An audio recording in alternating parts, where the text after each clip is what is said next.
And they're off and racing over 5 furlongs. Chapman leant out to the right and La Habanera went that sort of way as well. Showing really bright speed is Boneless through the first furlong of the race. Up against the near side rail, that's Ocean Runner in the blue.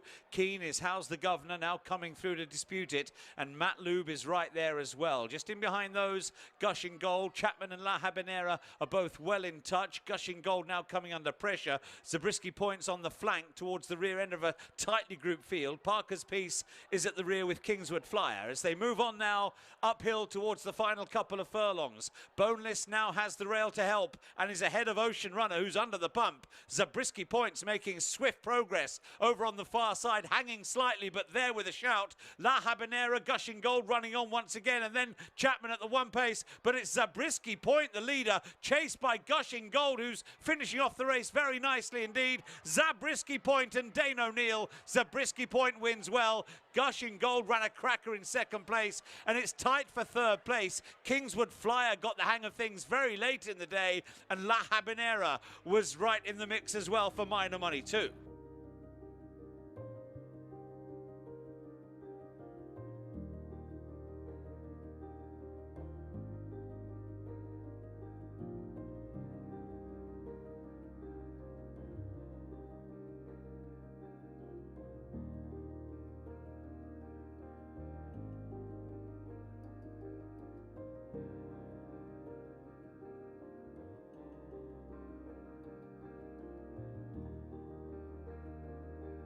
We're back here. I hope it stays that way, for at least this season anyway. And you know, I've jumped. Gary. Gary's 19 horses in his second year or whatever. I've just got a few. I've got another horse with Gary Moore, and another one with Charlie, and we'll see how it goes. And I went down to Charlie's a few weeks ago, and he was speaking very well. He'll suggest he might be good enough to go with the racecourse chairman at the moment. Yeah. Congratulations. Thank you so much. Thank John you. Kimber, who's had his most important winner to date so far. Come and have a quick chat with you, Charlie. We were just sort of mulling over the possibility of Ascot for this horse. What do you think? Well, we'll see how he comes out of it. He's a little bit nervous, a bit jumpy today, so I imagine Ascot would be a big occasion, where that might be just a step too far at this stage. But you do like him, don't you? I mean, we were talking that you made no secret of the fact that you thought he'd be pretty. And especially,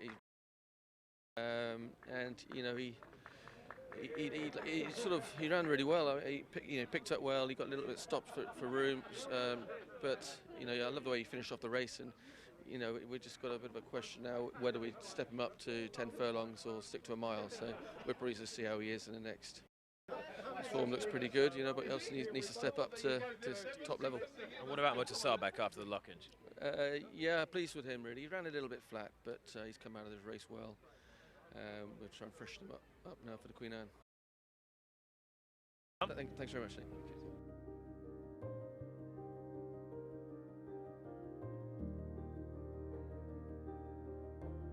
And Salsa Dance's in as well, so we're good now. They're off and racing. 6 furlongs the race distance this time around for the Every Race Live on Racing TV. EBF Maiden Stakes race, and a super start from the favourite, Impressive Act, and they're all shunning the near side rail. They're coming up the middle of the track, led by Impressive Act and American Tail right there. Fusterlandia's in 3rd place and close up. Small break then to Golden Mind, who's in 4th place in company with Perianth over towards the far side of the group.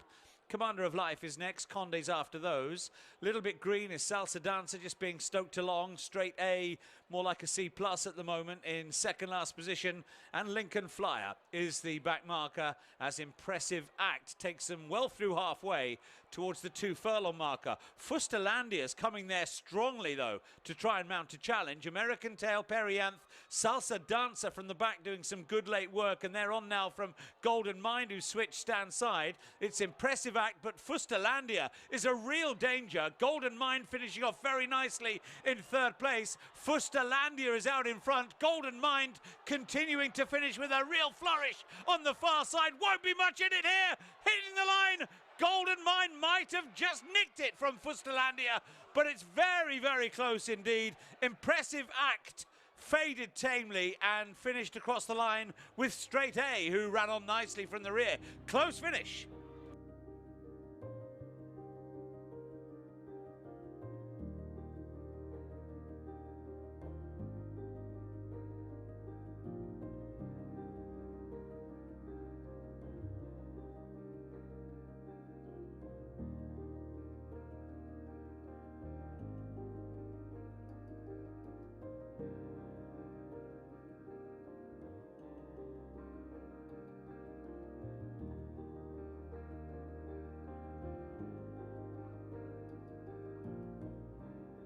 It's another £20,000 October Book One bonus winner from Tattersalls.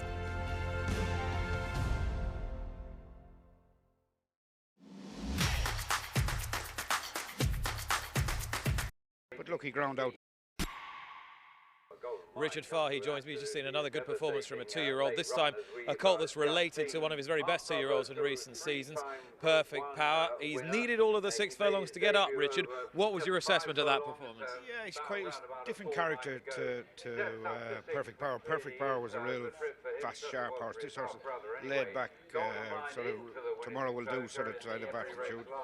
But look, he ground out today and he'll learn again. You know, he's thick is a terrible thing to call a racehorse, but he's a little bit thick, so he will improve again. You know.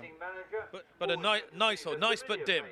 I do like the horse a lot, you know, and he's a great mind and nothing bothers him, and he eats and sleeps and does his work, and when you really ask him, he does do it at home. But today he's just had a little run around the place, and once he got knuckled down, he picked up and did it well now, you know. His dam was a winner at up to 10 furlongs. His sire was a Guineas winner. Does he want to go further already? Mentally, I would have been Perfect Power's brother. You think not, but if I was stone cold with him, I'd say he's probably a Chesham type horse, you know. 7 furlongs of Basket could really suit him. But look, I'll have to speak to Sheikh Rashid and the team, see how he comes out of that. But he is a horse I had penciled for Ascot, so we'll see what happens. It seems from what you're saying about him as though you feel that he's a horse that could take the occasion okay. Oh, he won't worry about anything. He's horizontal. Whatever the damn Perfect Power was the same. This guy lies down and doesn't worry about anything. But it's amazing, a couple of races like that he's had that race especially will hopefully just tune him in a little bit more, so we'll see. And there was just a moment in the race where if he'd been one type of horse, he might have just dropped off him a bit, but he kept himself in there. Yeah, as Billy said there, he didn't really want to get him on his head totally, so he was half holding them together, and hopefully he picked up the hill, which he did. You ran a very nice 2-year-old at the weekend at York called Native American. I can see by the way you're smiling, you must think he's pretty smart. Yeah, we've some nice 2-year-olds I think this year, which as a trainer you need them. I mean, we got rid of our 2 Group 1 winners from last year, one sold and one's gone to stud, so we're always looking for the next ones, and I think we have a decent bunch this year, so fingers crossed they keep progressing. All right, Richard, well done. Thank you.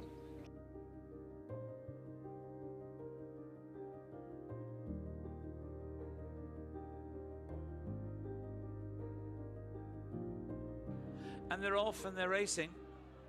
Steadied out of the gate there was Star Sound, in no hurry at all early, and she's just a little bit keen in last place. Down the hill, the first of 7 furlongs then for the visitracingtv.com fillies handicap, and 3 in line early on here. Torfrida to the far side now comes to the front.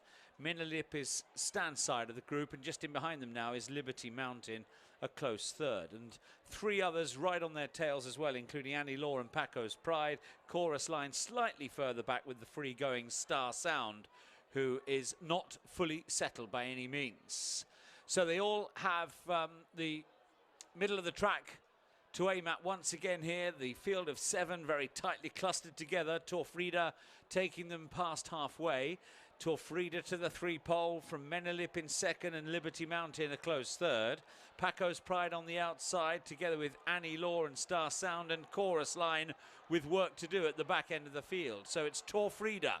Torfrida leading still from on the far side, Liberty Mountain and Paco's Pride.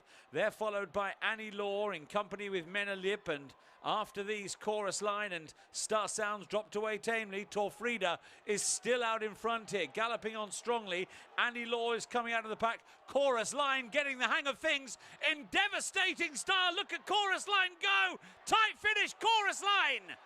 From Torfrida, then Annie Law and Paco's Pride.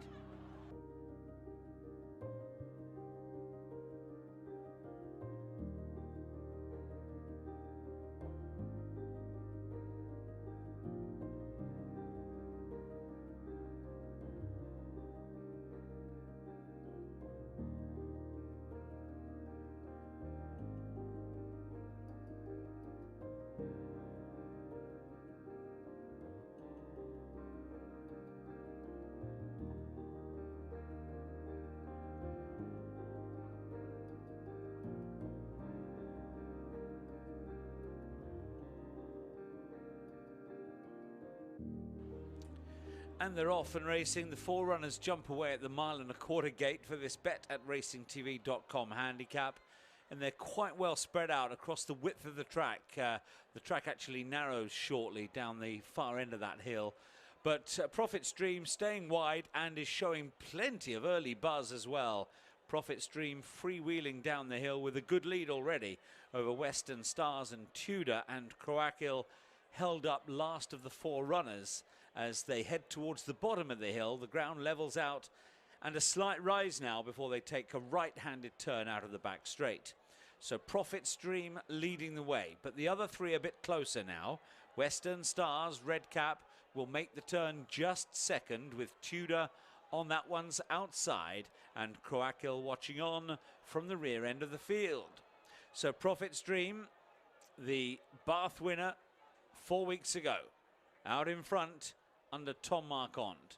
Western Stars still with Tudor on his outside as they run back towards the home straight, and Croakhill last of the four, but well in touch as they move now into the home straight. This then the bet at racingtv.com handicap, and they're now racing down to the 4 furlong marker. Profit Stream passing it with a narrow lead. Tudor up on the outside. Western Stars in their slipstream, and Croakhill still the back marker, but still in touch as Profit Stream passes the 3-pole. Tudor to the outside is 1 length away.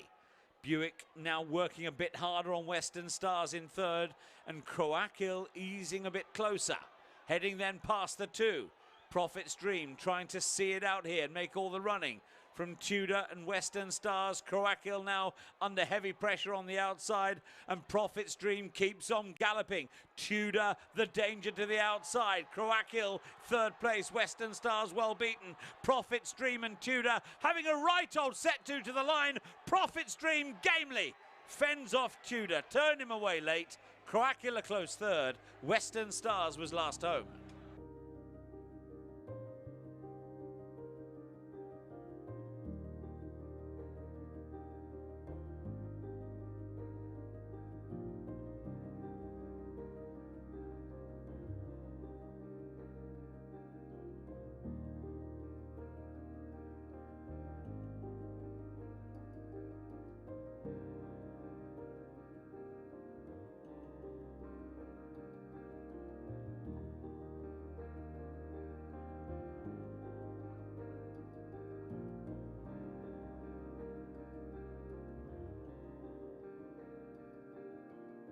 Motorcilita then the last one in, and they're off and racing. Just a little fly jump from South Dakota Sioux. Nothing too alarming, but enough just to put him to the back end of the field in the early stages.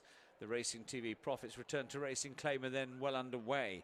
And Crown Bridges away sharply, holding his position towards the stand side. Manitou, the favourite, leads the group of 5 a little bit wider on the track, with Motorcilita in behind them. She's a Mirage tracking Manitou as well, and the 2 to the rear of that group are South Dakota Sioux after that slowish start, and Mr. Gloverman towards the outside of the group. Moving on now, and it's clear that Manitou has taken over with the overall lead. Crown Bridges unable to hold that position, and now Motorcilita comes into second place. She's a Mirage is ridden along, improving now is South Dakota Sioux, and also flat out is Mr. Gloverman, but Manitou stretching on now and going for home. Less than 2 furlongs to go. Manitou is being chased by Motorcilita, South Dakota Sioux, and she's a Mirage towards the outside. Manitou has a big lead here down to the furlong marker. Motorcilita hasn't quite given up the chase into second place, but the others are now all well held. Manitou is in front from Motorcilita's White Face, still 2 lengths away. Manitou driven out. Motorcilita trying to pounce late, but Manitou's going to prove just too strong. Manitou and Holly Doyle win by 3 parts of a length. Motorcilita was second and clear second best of South Dakota Sioux, who was a distant third.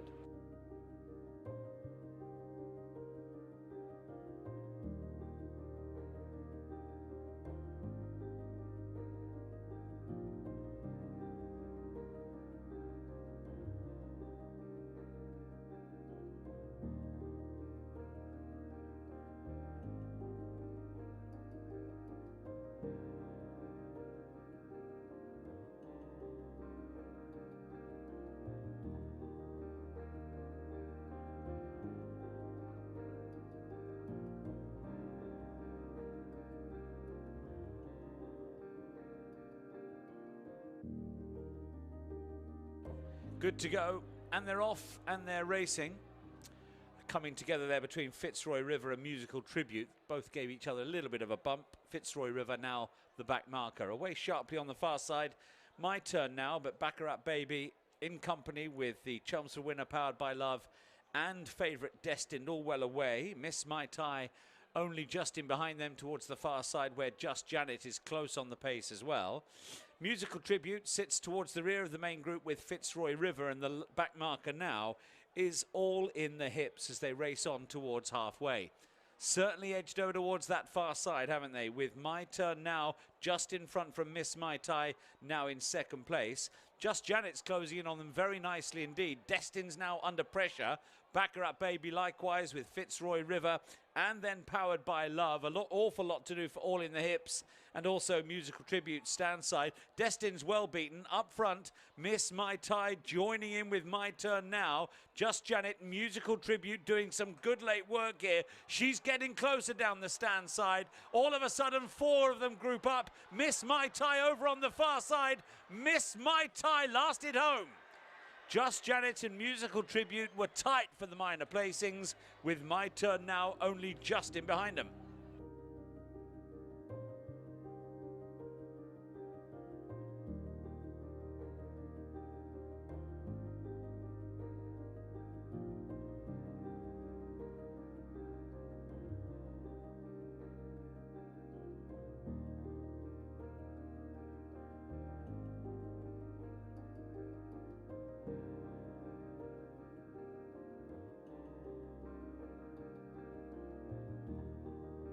Miss Mai Tai has bounced back to form in some style in the Fillies handicap here for the James Fanshawe stable. Tom Fanshawe has got plenty of speed, and she obviously was on the right part of the track today. Ground important to her? I think so. I think she prefers quicker ground rather than soft. You know, I think it was good ground, but it was on the easiest. Nick, here we go. And they're off and racing. The favourite Gallimimus not best away. He's one of the early back markers. Also slowly away was Heart of Aklam. 1.25 miles is the race distance here for the racecourse live streams on Racing TV Extra handicap. Down the hill, first to show is Wood Farm Wag on the outside of Urban Champion. Urban Champion is followed then by Kangai, with Rain Cloud well in touch towards the outside. Churchella comes down the hill in 5th place, just ahead of Knight's Spear. Knight's Spears alongside Future Times, and then Heart of Aklam. Heart of Aklam's followed by King Kraken. Last but one is Silk's Graphite, and Gallimimus is the back marker. Hot favourite to replicate yesterday afternoon's win. At this stage yesterday afternoon, Gallimimus sat a close third. At the moment, he's plumb last and 12 lengths off the leader as they move now towards the home straight. Wood Farm Wag has got a clear lead. She's out in front by 4 lengths. Sitting in second place is Urban Champion with Rain Cloud next. Rain Cloud is followed by Kangai as they enter the home straight. Churchella still back in 5th place. The field remain well strung out. After these, Knight's Spear, who's followed by Future Times. After Future Times, we've got Hark of Aklam now on the hurry-up. Likewise, Silk's Graphite. Gallimimus is now starting to make a forward move, but still 7 or 8 lengths back at least, and King Kraken is under pressure. Moving then to the closing stages, just outside the 2-pole.